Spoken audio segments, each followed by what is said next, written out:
ಆತ್ಮೀಯ ರೈತ ಬಂಧುವರು ನಮಸ್ಕಾರ.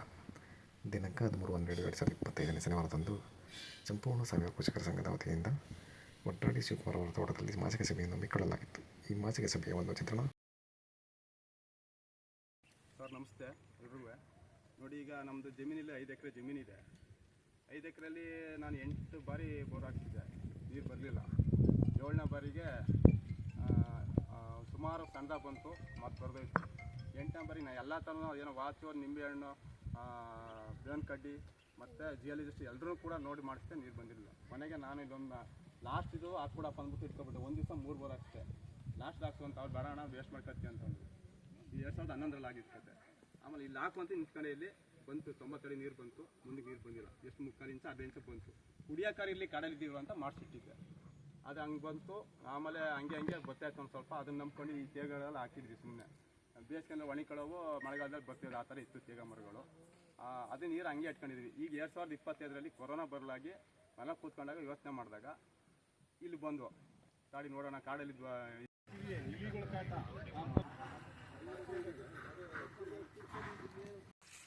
ಎಲ್ಲ ರೈತ ಬಾಂಧವರಿಗೆ ನಮಸ್ಕಾರ. ನೀರಾವರಿ ಸರ್ಕಾರದಿಂದ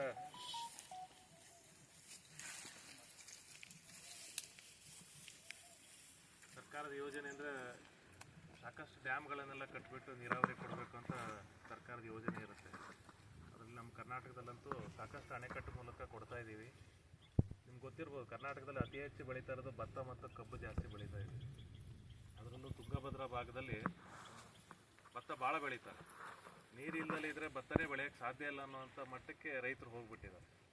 ಆದರೆ ನಮ್ಮ ಸಾಧಕ ರೈತರಾದಂಥ ಶಿವಕುಮಾರ್ ಅವರು ಸಹಿತ ಈ ಜಲ ಸಂಕಷ್ಟದ ಸಂದರ್ಭದಲ್ಲೂ ಸಹಿತ ನೀರಿಲ್ಲದೇನೂ ಸಹಿತ ನಾನು ಭತ್ತ ಬೆಳೆದು ತೋರಿಸ್ಬೋದು ಅಂತ ಈ ಜಾಗದಲ್ಲಿ ಬೆಳೆದು ತೋರಿಸಿದ್ದಾರೆ.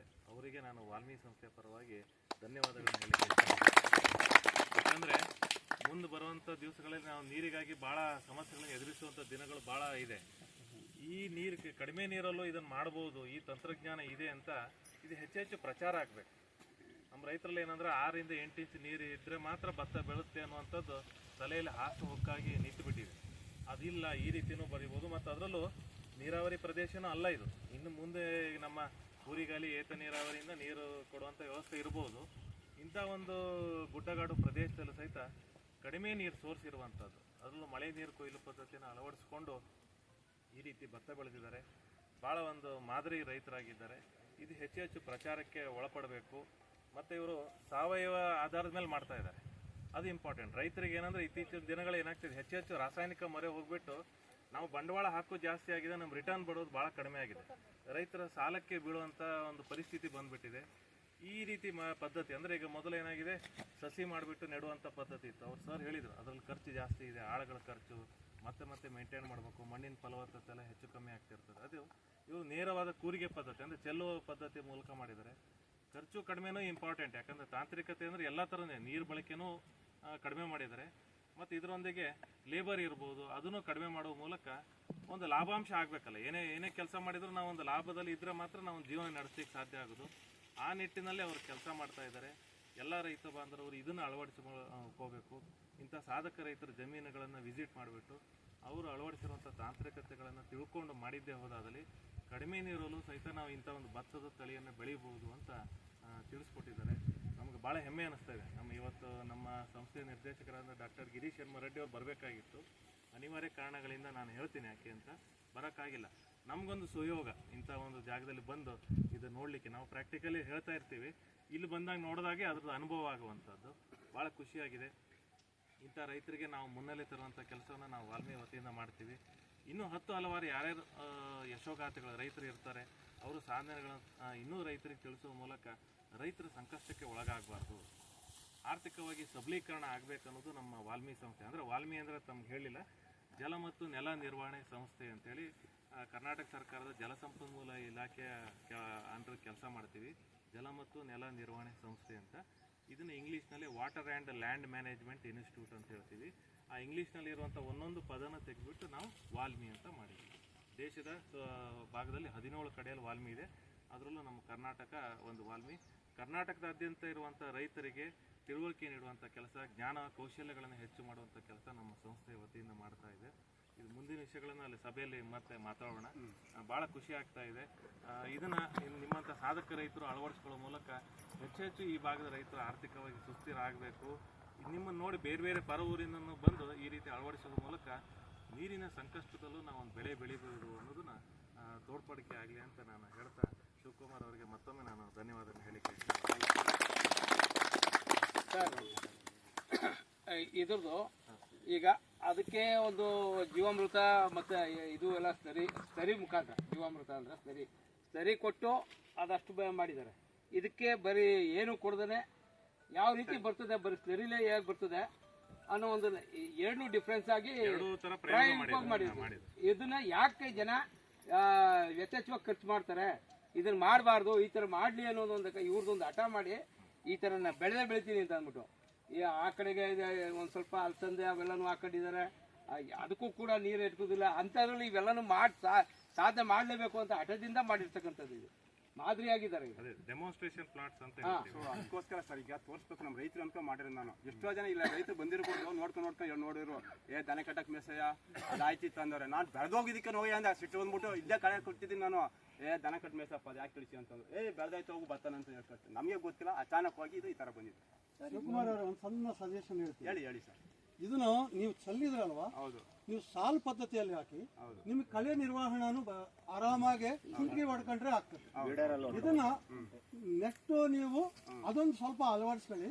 ಇದರಿಂದ ನಾನು ರಾಗಿ ಹಾಕಿರೋದು ಅದೇ ತರ ಪದ್ಧತಿಯಲ್ಲಿ ಮಾಡಿದ್ದೀನಿ. 2 ಅಡಿ ಪದ್ಧತಿ ಮಾಡಿದೆ ನಾನು. ಮಧ್ಯದಲ್ಲಿ ಕಡಲೆಕಾಯಿ, ಹೆಸರೆಕಾಳು ಇವೆಲ್ಲ ಕಾಳುಗಳೆಲ್ಲ ತಗೋಬೇಕು. ಅಂದ್ರೆ ನಮ್ಮ ರೈತನಿಗೆ ಎಷ್ಟು ಎಣ್ಣೆ ಪದಾರ್ಥಗಳು, ಕಾಳು, ದ್ವಿದಳ ಧಾನ್ಯಗಳು, ಏಕದಳ ಧಾನ್ಯಗಳು 1 ಎಕರೆದಲ್ಲಿ ನಾವು ಬೆಳ್ಕೊಂಡ್ರೆ ನಮ್ಮ ಮನೆಗೆ ಎಲ್ಲ ಥರ ಬೆಳೆ ಬರಂಗಿರಬೇಕು. ಮನೆಗೆ ನಾವು ಉಪ್ಪು ಬಿಟ್ಟರೆ ಬೇರೆಯನ್ನು ತರಬಾರ್ದು. ಆ ಸಂಕಲ್ಪದಲ್ಲಿ ನಾನು ಅಲ್ಲಿ ಮಾಡಿದೆ. ಆದರೆ ನಮಗೆ ನೆವಿಲ್ಗಳು ಜಾಸ್ತಿ ಇರೋದ್ರಿಂದ ಎಲ್ಲ ಬೆಳೆಗಳು ತೆಗಿಯೋಕ್ಕಾಗಿಲ್ಲ. ಅಷ್ಟು ಬೆಳೆಗಳು ಮಾತ್ರ ತೆಗೆದಿದ್ವಿ. ರಾಗಿ ಅಂತೂ ಫಸ್ಟ್ ಕ್ಲಾಸ್ ಆಗಿ ಬಂದಿದೆ. ಕನೇಸ ಯೂನಿವರ್ಸಿಟಿಯವರು ಬಂದು ಇದು ಯಾವ ರಾಗಿ ಅಂತ ಅವರೇ ಕೇಳ್ತಾರೆ. ಅಂಡ್ ಆಫ್ 7 ಹಾಕಿರೋದು ಆ ಥರದಲ್ಲಿ ಮಟ್ಟದಲ್ಲಿ ಬಂದಿದೆ. ಅದು ಈ ಚೆಂಡು ಬಂದಿದೆ. 2 ಅಡಿಗೆ ಒಂದು ಹಾಕಿದ್ವಿ. ನನಗೆ 10 ಕ್ವಿಂಟಾಲು ರಾಗಿ ಆಯ್ತಮ್ಮ. ಜಮೀನು 1 ಎಕರೆಗೆ ನಾನು 3 ಎಕರೆಯಲ್ಲಿ ಡಿಫ್ರೆಂಟ್ ಆಗಿ ಮಾಡಿ ಅದು ಈ ಸತ್ಯ ಆ ಥರ ಬಂದಿದೆ. ನೆಕ್ಸ್ಟ್ ಮತ್ತೆ ಮಾತಾಡಿ ನಾನು ಗೊಬ್ಬರ ಗ್ಯಾಸ್ನ ಮಾಮೂಲಿ ಡೈಲಿ ಗೊಬ್ಬರ ಇದಾಗ್ತಿದ್ವಿ ಸಗಣಿನ. ಈ ಸರಿ ಲಾಸ್ಟ್ ಕಳೆದ ತಿಂಗಳ 18ನೇ ತಾರೀಕು ಸಗಣಿ ಹಾಕ್ತಿದ್ವಿ ನಾವು. ಅಲ್ಲಿ ಲೀಸ್ಟ್ ಆಗ್ತಿಲ್ಲ. ಏನು ಮಾಡಿದೆ, ಅಲ್ಲಿ ಗಂಜಳೆ ಎಲ್ಲ ಕಗಡ ಹೋಯ್ತಿತ್ತು ಹಂಗೆ. ಅಲ್ಲಿ ಬಿಟ್ಟು ಅಲ್ಲೆಲ್ಲ ಕಳೆ ನಿಂತಿದ್ದು ನೋಡಿ, ವಾಸನೆ ಬರ್ತಿತ್ತು. ಆಮೇಲೆ ಈ ಥರ ಮಾಡ್ಬಿಟ್ಟು ಡೈರೆಕ್ಟಾಗಿ ಡಬ್ಬು ಬಿಟ್ಬಿಟ್ಟೆ ಗಂಜಳನ. ಡೈರೆಕ್ಟಾಗಿ 3 ವರ್ಷದ ಗಂಜಳ ಇಲ್ಲಿ ಬರೋದು. ಆ ಗಂಜಳ ಡೈಲಿ ನೈಟೆಲ್ಲ ಬರುತ್ತೆ. ಆಮೇಲೆ ಅಲ್ಲಿ ಕೊಟ್ಟಿಗೆ ತೊಳಿ ನೀರು ಅಲ್ಲಿಗೆ ಬಿಟ್ಬಿಟ್ಟೆ ಡೈರೆಕ್ಟಾಗಿ. ಹೋಗ್ತಿಲ್ಲ 18ನೇ ತಾರೀಕು ಹಾಕಿತ್ತು. ತಿಳಿಸ್ಬಿಟ್ಟೆ ನಾವು ಹಾಕಿಲ್ಲ. ಸಗಣಿ ಗ್ಯಾಸ್ ಬರ್ತಾನೆ ಇದೆ. ಡೈಲಿ 4 ಗಂಟೆ ಅಡುಗೆ ಮಾಡ್ಕೊಂಡು ಊಟ ಮಾಡ್ತಿದ್ವಿ. ರಾತ್ರಿ ಬಂದು ಮಕ್ಕಳ ಜಾಸ್ತಿ ಮಾಡಿ ಕಡಿಮೆ ಮಾಡ್ತಾರೆ. ಊದ್ಕದೇ ಇರ್ತಿತ್ತು ಅದು. ಮಕ್ಕಳು ಜಾಸ್ತಿ ಜನಸಂಖ್ಯೆ ಆಯಿತು. ರಾತ್ರಿ ಅಡುಗೆ ಮಾಡಿದಾಗ ಕಡಿಮೆ ಆಗೈತೆ. ಇದೊಂದು ವಿಶೇಷತೆ. ಇಲ್ಲಿ ತನಕ ನೋಡೋಣ ಯಾವ ಸ್ಟಾಪ್ ಆಗುತ್ತೆ ಅಂದ್ಬಿಟ್ಟು ಸಗಣಿನ ಕಳ್ಸಾಕಿಲ್ಲ. ಗಂಜಳದಲ್ಲೇ ನಡೀತದೆ. ತುಂಬ ಬರ್ತದೆ. 29 ದಿವಸ ಆಯ್ತು ಸರ್. 29 ದಿವಸ ನೋಡಿ ಸರ್. ಇವು ನಮ್ಮ ಶಿವಕುಮಾರ್ದು ಏನಂದ್ರೆ ಏನಾದರೂ ಪ್ರಾಯೋಗಿಕ ಮಾಡಬೇಕು ಅಂತ ಇರೋದು ನೋಡಿ. ಅಲ್ಲೂ ಮಾಡಿದ್ರು ನೋಡಿ. ಇದು ಒಂದು ಬರೀ ಗಂಜಲದಲ್ಲೇ ಇಷ್ಟು ಬರ್ತಾ ಇದೆ ಅಂತ ಲೆಕ್ಕ ಕೊಡಿ. ನಮ್ಮಲ್ಲಿ ಏನೇನಿದೆ ಅಂತ ಗಂಜಲ ಸಗಣಿಗಿಂತಲೂ ನೀವು ಹೇಳೋ ಪ್ರಕಾರ ಗಂಜಲದಲ್ಲೇ ನಮಗೆ ಇದು ಗ್ಯಾಸ್ ಜಾಸ್ತಿ ಕಳಿಸಿಲ್ಲ. ಇದು ಪ್ರಯೋಗದಿಂದ ಸಾಬೀತು ಆಗ್ತಾ ಇದೆ. 100% ಸರಿ ಸರ್, ನೋಡೋಣ ಇನ್ನು ಎಷ್ಟು ದಿನಕ್ಕೆ ಸ್ಟಾಪ್ ಆಗುತ್ತೆ ಅವಾಗ ನೋಡೋಣ. ಒಂದ್ ದಿವಸ 2 ದಿವಸ ಟೈಮ್ ಕೊಟ್ಟು ನೋಡುವ. ನೋಡೋಣ ಅಂತ ಹಂಗೆ ನಾನು ಇಟ್ಟಿದ್ದೀನಿ. ವಿಡಿಯೋ ಮಾಡಿ ಬಿಡಿ ನೀವು, ನಾವೆಲ್ಲ ನೋಡ್ತೀವಿ ಇಲ್ಲಿ. ಹೌದೌದು. ಅನುಸರಿಸ್ಕೊಳ್ಳೋದು ಎಷ್ಟು 2 ಅಡಿ ಸರ್. ಇದೊಂದು ಪ್ರಯತ್ನ ಮಾಡಿದ್ದೀನಿ. ಇಲ್ಲ, ಇದು ಒಂದು ಒಳ್ಳೆ ಬೆಳೆ. ಹೌದೌದು, ಇದು ನಮಗೆಲ್ಲ ಪಾಠ.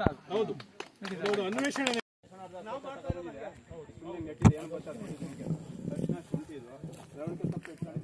ನೋಡಿ, ಇದೊಂದು ಬಹಳ ಸಂತೋಷದ ವಿಚಾರ. ಬೆಳವಣಿಗೆನೂ ಇಟ್ಕೊಂಡು ಒಂದೇ ಹಂಗೆ ಬಿಟ್ಬಿಡ್ತೀನಿ. ಬೇಕಂತ ಸೊಪ್ಪಂತ ಬಿಟ್ಕೊಬಿಡ್ತೀನಿ. ಬಂದು ಮನೆ ಬಂದು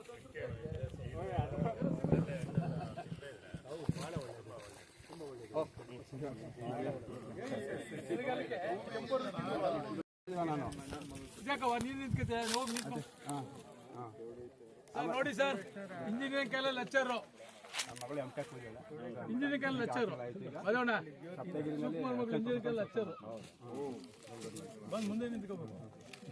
ಈಗ ಇದೊಂದೇ ಅಲ್ಲೇ ಸರ್ ಡ್ರಿಪ್ ಅಂತ ಹಾಕಿರೋದು ನಾನು ಬಾಳೆ ಗಿಡ ಹಾಕೋಕ್ಕೋಸ್ಕರ ಇದನ್ನ ಒಂದು ಮಾಡಿದ್ದೆ ಅಷ್ಟೇ. ಇದಕ್ಕೆ ಡ್ರಿಪ್ ನಾವು ಬಳಸಿಲ್ಲ, ನಾನು ಜಮೀನ ನಾವು ಡ್ರಿಪ್ಪೇ ಹಾಕಿಲ್ಲ. ನಾವು ಐಸು ಪದ ಅಷ್ಟು ನೀರಿದ್ರು ನಾನು ಜಮೀನು ಇದು ಇರುತ್ತಲ್ಲ ಡೌನಾಗಿ ಕೃಷಿ ಮಾಡಿದ ನೀರನ್ನ ಹಾಯಿಸ್ಕೊತಾ ಇದ್ವಿ. ದೊಡ್ಡ ಪದ್ಧತಿ ನಾವು ಐಸ ಪದ್ಧತಿ ಮಾಡೋದು ಇಟ್ಲಿದೆ ನೋಡಿ. ಇವಾಗ ಮಾತ್ರ ಸ್ಪ್ರಿಂಕ್ಲರ್ ಹಾಕಿರೋ 1 ತಿಂಗಳ ದಿವಸ ಸ್ಪ್ರಿಂಕ್ಲರ್ ಹಾಕಿದ್ರು ನಾವು ಹಾಯಿಸ್ತಾ ಇದೀವಿ. ಒಂದೇ ಪಟ ಆಗಲಿ ಹಾಯಿಸೋಣ ನೀರನ್ನ.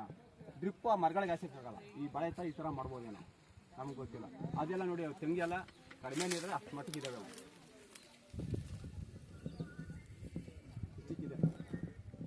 ಗೊಬ್ಬರದಲ್ಲಿ ಇಲ್ಲಿ ಎರೆಹುಳ ಇದಾವೆ ಒಳಗಡೆ. ಬೇಡ ಗೊಬ್ಬರದಲ್ಲಿ ಒಣ್ಣೆಹುಳು ಅಂತೀವಿ ನೋಡಿ, ಬಿಳಿ ಹುಳ, ಅದನ್ನ ಬಿಟ್ಟಿದ್ದೀವಿ ಆ ಗೊಬ್ಬರ ಅಲ್ಲಿ. ಮನುಷ್ಯ ಎಲ್ಲ ಸಾಯಿಸಿ ಇಲ್ಲಿ ಬರೀ ಒಳಗಡೆ ಏನಿದೆ ಎರೆಹುಳ ಇದೆ. ನಮ್ಮ ಎರೆಹುಳ ಮಿಕ್ಕೆಲ್ಲ ಶಿವಣ್ಣವ್ರು ತಂದು ಬಿಟ್ಟಿರೋದು. ಇದು ನಾವು ಸ್ವಲ್ಪ ಗೊಬ್ಬರ ಹಾಕ್ಬಿಟ್ರೆ ಎರೆಹುಳ ಗೊಬ್ಬರ ಬೇಕಾಗೇ ಇಲ್ಲ. ನೀವೆಲ್ಲ ಆಗಿರಿ ಸಿಗ್ತವೆ ಎರೆಹುಳು ನಿಮಗೆ. ಅಲ್ಲಿ ಒಣ್ಣೆಹುಳ ಇದೆ, ಒಣ್ಣೆಹುಳ ಜಲ್ದಿ ಆಗ್ಬಿಟ್ಟು ಗೊಬ್ಬರನ ಹಾಕ್ತೀವಿ. ಆ ಥರ ಮಾಡಿ 1016 ಗಿಡಗಳಿದ್ದಾವೆ ಸರ್. ಗಂಧ ಹಾಂ 3 ಎಕರೆ ಗಂಧ ಮಾತ್ರ. ಮತ್ತೆ ಎಕ್ಸ್ಟ್ರಾ ಇವಲ್ಲ ಅವು ವಾಷಿಂಗೆಲ್ಲ ಮಧ್ಯ ಏನೇನು ಬೇಕೆಲ್ಲ ಕೊಟ್ಟಿದ್ದೀವಿ. ಅವು ಸೇರ್ಕೊಂಡ್ರೆ 3 ಎಕರೆಗೆ ಜಾಸ್ತಿ ಆಗ್ತವೆ. ಅದು 3000 ಆಯ್ತವೆ ಗಿಡ. 3000 ಆಗ್ತವೆ. 3000 ಸೇಬ್ನು ಹಾಕವ್ರೆ. ಗಿಡ ಇದಾವೆ. ಲೈನಲ್ಲಿ 25 ಗಿಡ ಆಪಲ್ ಹಾಕಿದ್ದೀವಿ. ಒಂದು ಪ್ರಯತ್ನ ಅಷ್ಟೇ. ಮದ್ಮೇಲೆ ತೆಂಗು ಕೊಟ್ಟಿದ್ದೀವಿ. ಇದಕ್ಕೆಲ್ಲ ಆಯ್ಸ ಪದ್ಧತಿ ಮಾಡ್ತಿದ್ವಿ. ಈಗ ಲಾಸ್ಟ್ ತಿಂಗಳಿಂದ ಈಚೆಗೆ ನಾನು ಸ್ಪ್ರಿಂಕ್ಲರ್ ಹಾಕಿದ್ದೀನಿ ಸರ್. ಈ ಥರ ಕಡಿಮೆ ನೀರಲ್ಲಿ ರೈತರು ಧೈರ್ಯವಾಗಿ ಮಾಡ್ಬೋದು ಅನ್ನೋದಕ್ಕೆ ತೋರ್ಸೋಣ ಅಂತ ಅಷ್ಟೇ. ಇದು 4 ವರ್ಷ 4 ತಿಂಗಳು ಶ್ರೀಗಂಧ 4 ವರ್ಷದಿಂದ 4 ತಿಂಗಳಾಗಿದೆ. ಒಂದು ದಪ್ಪ ಇದೆ, ಒಂದು ಸಣ್ಣ ಈ ಥರ ಇದೆ. ಸರಿ ಶ್ರೀಗಂಧ ನೋಡಿ ಸರ್, ಇದು ಬೀಜ ಅದೇ ಆಗಿ ಹುಡ್ತಾ ಇರೋದು ನ್ಯಾಚುರಲ್ ಆಗಿದೆಲ್ಲ. ನಾನು ಒಬ್ಬನೇ ಇಟ್ಕೊಂಡಿದ್ದಲ್ಲ. ಈಗ ಎಲ್ಲರೂ ಹೊಲ ಜಮೀನಲ್ಲೂ ಇದೆ. ಎಲ್ಲಿಗೆ ಶ್ರೀಗಂಧ ಆಗೋಯ್ತು ಇವಾಗ. ಅಕ್ಕಿ ಪಕ್ಷ ತಗೊಂಡೋಯ್ತಲ್ಲ ಸರ್. ಹೌದೌದು. ಇಲ್ಲಿ ನೋಡಿ ಎಷ್ಟು ಬಂದಿದೆ ನೋಡಿ. ಇಲ್ಲಿ ಇದ್ದ ಬೀಜ ತಿಂದೆ ಎಲ್ಲ ಅವೇನೆ.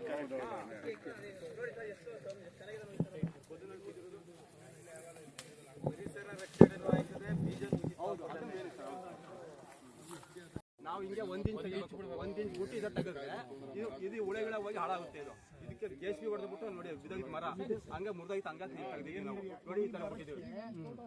ನೀವು ಈ ಬ್ರಾಂಚಸ್ ತೆಗೆದಿಲ್ಲ ಅಂದ್ರೆ ನಿಮ್ಮ ಪ್ರಯೋಜನ ಹಾಕಿದ್ನ. ಇದು ಮಿನಿಮಮ್ 10 ಅಡಿ ಇರಬೇಕು. ಇದು 10 ಅಡಿಗೆ ನಿಮಗೆ 12 ವರ್ಷಕ್ಕೆ 10 kg ಸಿಗುತ್ತೆ. ಮಿನಿಮಮ್ 10 kg ಸಿಗುತ್ತೆ ನಿಮಗೆ. ಈಗ GKಕಿಂದ ಬಂದಿದ್ರು ಅವರು ಈ ಟೀಕನ್ನ ನೋಡಿ. ಇದು ಓಕೆ, ಈ ಟೀಕ್ ಓಕೆ. ಇದು ಈಗಲೂ ಬಾಯಿ ಬಿಡ್ತದೆ ನೋಡಿ. ಇದು ಡೈಮಂಡ್ ಇದ್ದಂಗೆ ಅಂತ ಅವರು GKಕರು ನಮ್ಮನ್ನ ಫಾಲೋ ಮಾಡ್ತಿದ್ದಾರೆ. ಈ ಗಿಡ ಸಣ್ಣ, ನಿಮ್ದು ಮರ ದಪ್ಪ ಆಗಲ್ಲ, ಆಟ್ಬಿಟ್ಟು ಒಳ್ಳೆ ಕ್ವಾಲಿಟಿ ಬರುತ್ತೆ, ಆಯಿಲ್ ಕಾಂಟೆಂಟ್ ಚೆನ್ನಾಗಿ ಬರುತ್ತೆ ಅಂತ ಅವರು ಹೇಳೋದು. ಮರ ದಪ್ಪ ಆಗಲ್ಲ ಅಂತ ನಮ್ಮ ಭೂಮಿನಲ್ಲಿ ನೋಡಿ. ಅದು ಇದಕ್ಕಿಂತ ಕಡಿಮೆ. ಈ ಮರ ನೋಡಿ, ಇದು ಹೊಡ್ಕೊಂಡು ಈಗ ಓಪನ್ ಆಗ್ತಿದ್ರೆ ಒಳ್ಳೇದು ಅಂತ ಹೇಳಿದ್ರು. 10 ಅಡಿವರೆಗೂ ಇದನ್ನ ಈ ತರ ಕಟ್ ಮಾಡ್ಲೇಬೇಕು. 10 ಅಡಿ ಬಿಟ್ಬಿಡೋದು. ಆವಾಗ ಮುಟ್ಬಾರ್ದು ಇದನ್ನ. ಆವಾಗ ಮುಟ್ಬಾರ್ದು. ಆಮೇಲೆ 8 ವರ್ಷದ ಮೇಲೆ ಟಚ್ ಮಾಡಬಾರ್ದು. ಇದಾಯ್ತಾ? ಅವರು ಒಬ್ಬ ಸೈಂಟಿಸ್ಟ್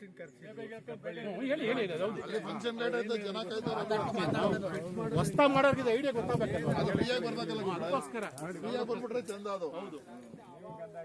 ಇಲ್ಲ ನಾನು ಹಾಕಿಲ್ಲ. ಅದಕ್ಕೆ ತಿಳ್ಕೊಂಡು ಏನಾದ್ರು